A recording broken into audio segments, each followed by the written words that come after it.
Ladies and gentlemen, good afternoon. I am so honored to be in front of you guys, to be able to discuss a little bit more of my art, which is the art of transformation. And I just want to make sure I don't see any of the text yet. It's coming. I'm so excited because I'm going to share my journey with you on how to be comfortable in my own skin. I'm extremely honored to be standing in front of you all because you are all, to me, trailblazers who inspire change and redefine beauty, which I think makes you the perfect audience for the topic I want to talk about, which is how the hell do I transform into her? And trust me, I know a thing or two about transforming because this is me, but this is also me. Yeah, and this is also me. Sorry, not this one. Yeah, right back. For those who don't know me, my name is Carl Sanchez, but I'm also known as Nikki Doll. I'm an artist, a singer, a TV host, and I happen to do it all as a drag queen. I perform gender for a living, and I've been doing it for a while. Now, let's rewind a little to when I was just Carl, growing up as a young boy in Marseille. As we can see, I was blessed with, this forehead.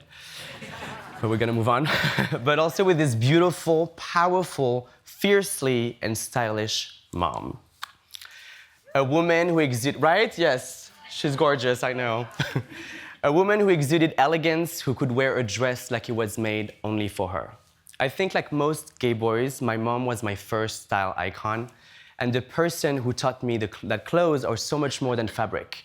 They are a language, they're a way to reveal who we are, or sometimes become something entirely new.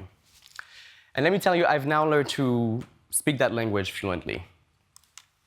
However, growing up in Marseille, the Caribbean, and Morocco, I remember feeling out of place. It wasn't just the clothes, it was the whole package, the codes of masculinity, the rough and tough posturing, the boys will be boys attitude. I couldn't relate even if I tried. But we all know that I haven't tried that hard. I was drawn to grace, to style, to expressiveness. And most boys my age were obsessed with, what was it again? Kicking a ball with their foot into a net. Yeah, I thought that was the goal. I never understood. Meanwhile, I was more obsessed in transforming into Sailor Moon. Yeah. I just wanted to be fabulous. Doesn't that make more sense? Yes. At least to me, it did. From being sad and frustrated about not fitting in, that feeling of being out of place turned into rebellion.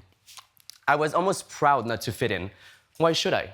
I wanted to be beautiful, to be vibrant, to be striking and creative as the women I admired. That being said, I never felt like a woman. But I had this obsession and this need to express my femininity one way or another. I was also fed up with feeling any shame because men before me decided that some things were feminine or masculine. Could I not just be a man with a feminine side and interests? Well, yes, in my life, I sure will. After all, these aren't fundamental truths like you need water to be alive. These are societal decisions imposed upon us. And while I was too young to have the balls, to fully embrace that side of me, especially living in Morocco, a country where it was against the law to be gay, I found outlets to channel my rebellion, pushing boundaries and escaping into a fantasy world free of conventional gender norms. I listened to Linkin Park and Evanescence, and I adopted a gender-bending emo style. And I was drawn to video games from Japan. I was also drawn to cartoons from Japan. And haute couture from, France, what did you expect, of course. Thierry Mugler was my absolute icon. And by this point, the seeds of questioning societal gender norms were firmly planted in my head. Soon after moving back to France, picture it, Paris Pride 2010, I faced my fears and embraced this blend of men and women that made me what I am, a human. I decided to finally transform into this perfect being, a drag queen. I was me and so much more, and I have never felt more like myself. Of course, none of this was easy. It wasn't like I just woke up one day in heels and a wig and strutted out the door and said, I found myself. It was not that, almost, but not that. It was years of exploration, self-doubt, and sometimes real fear. My friends and family weren't fully understanding why I was making my life more complicated. This wasn't safe to be exposed this much. And mind you, sometimes these comments would come from masculine men within the gay community that would say that I was wasting my male potential. Look at the now. One thing about me is that none of what you say matters unless I give a fuck. So I always lived my life to the rhythm of my own drum. But little by little, as I experimented and tried on all these layers, realized that something fascinating was happening to me. By dressing up as a woman, I was discovering who I was as a man.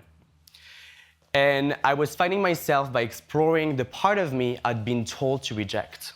By putting on this superhero attire, I was able to express my femininity, my creativity, and my fearlessness. Because Nikki was to Carl what Superman was to Clark Kent. But most importantly, this also allowed Carl to be more confident, at peace, and fully embrace who he was as a man. And I know it may seem counterintuitive to some, but isn't it a beautiful middle finger to society to know that I grew from a boy to a man by dressing up as a woman? Food for thought. And to show you how quickly I transformed from this to her, let's just look at it together. Yeah. This is fully a lie. It takes me 3 hours. Thank you, thank you, thank you. It definitely takes 3.5 hours and a good filter on FaceApp if you buy the app, but we all get there on Instagram. Thank you. Drag became my art.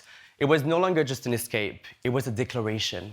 I could be as fierce, as fabulous, as funny, and as bold as I wanted. My femininity and my masculinity were both in the mix, with no apologies. And it turns out I was onto something. I went from the Carl who didn't fit in to the Carl who everyone was watching.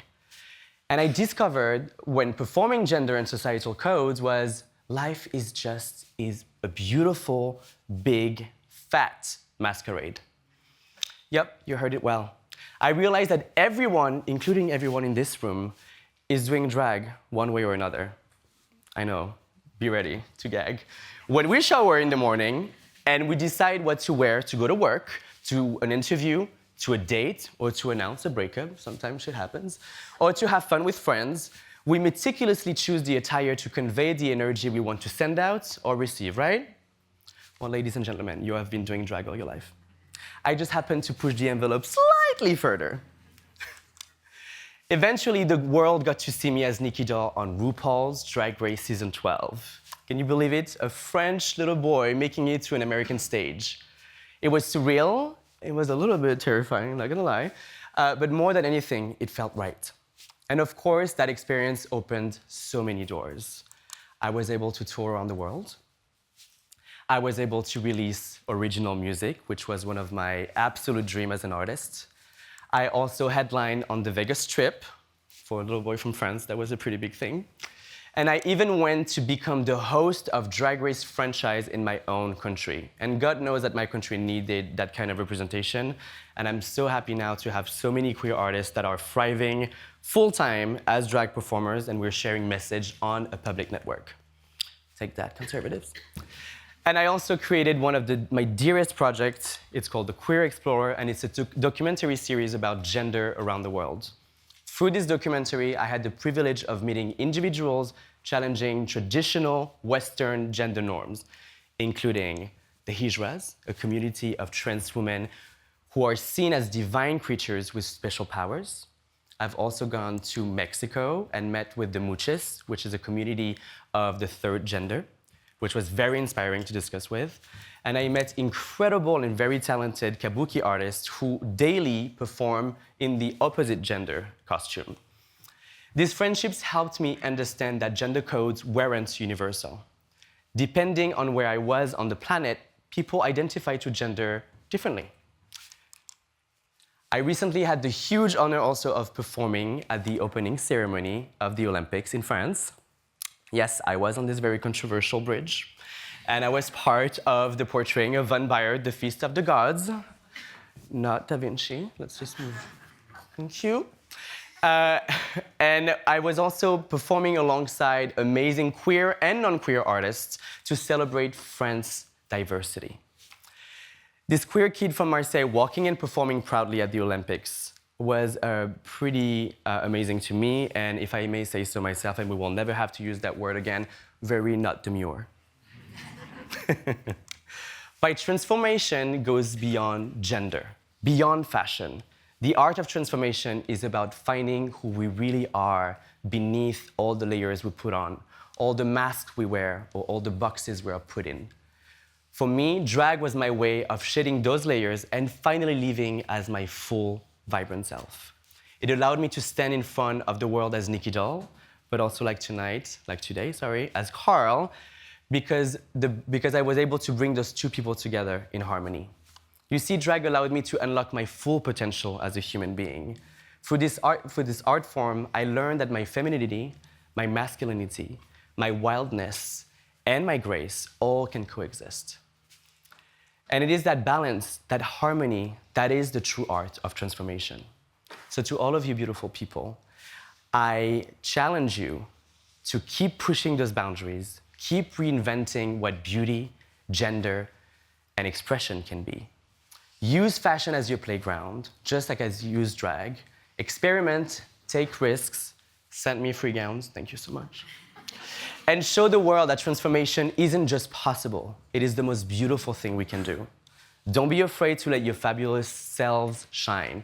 Because if there's one thing I can tell you, honey, is that wearing heels doesn't just give you an ass to die for, it is also very fun. Thank you so much.